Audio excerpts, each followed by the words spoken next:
একদিন অমাবস্যার রাতে ঠিক 12টার সময় আমি যাচ্ছি শ্মশানের এক রাস্তা দিয়ে। হঠাৎ করে আমাকে বলছে থামো।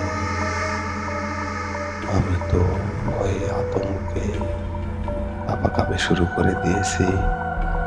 আমি বলছি ক্যারি, আমাকে কে ডাকে? আমি তো জানি না যে আজ অমাবস্যার রাত। তারপরে বন্ধুরা হঠাৎ করে ঝিকিমিকি শব্দ, মনে হয় আমাকে তুলে নিয়ে যাবে এরকম অবস্থা। কিন্তু আমার কাছে ভিড়তে পারতেছে না, কারণ আমার হাতে আছে লোহা, আর লোহা দেখলে ওরা খুবই ভয় পায়। এই কারণে আমার কাছে আসতে পারতেছে না। কিন্তু বাঘের থেকে আমাকে ইলেকট্রিসিটি দেখাচ্ছে আর ভয় দেখাচ্ছে। তারপরে বন্ধুরা আমি এখন কি করি? আমি তো সামনের দিকে এগিয়ে যেতে পারতেছি না। তারপর আমি মনে মনে খুব দোয়া করতেছি, খুব দোয়া বলতেছি, আল্লাহ আমাকে এবারের মতো বাঁচাও, আমি আর রাতে একা একা চলাফেরা করবো না।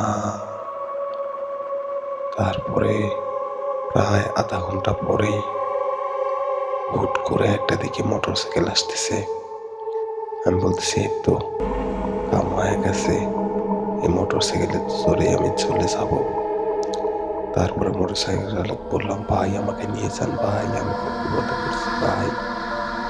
মোটরসাইকেল আলা বলতেছে, ভাই আমিও তো বিপদে পড়ছি, আমি তো একা একা যাইতে পারতেছি না, আমাকে শুধু আক্রমণ করতেছে।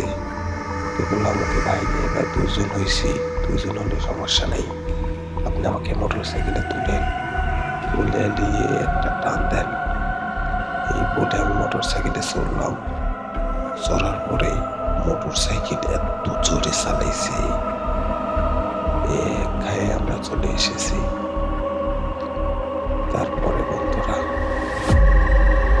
গল্পটা এখানে শেষ।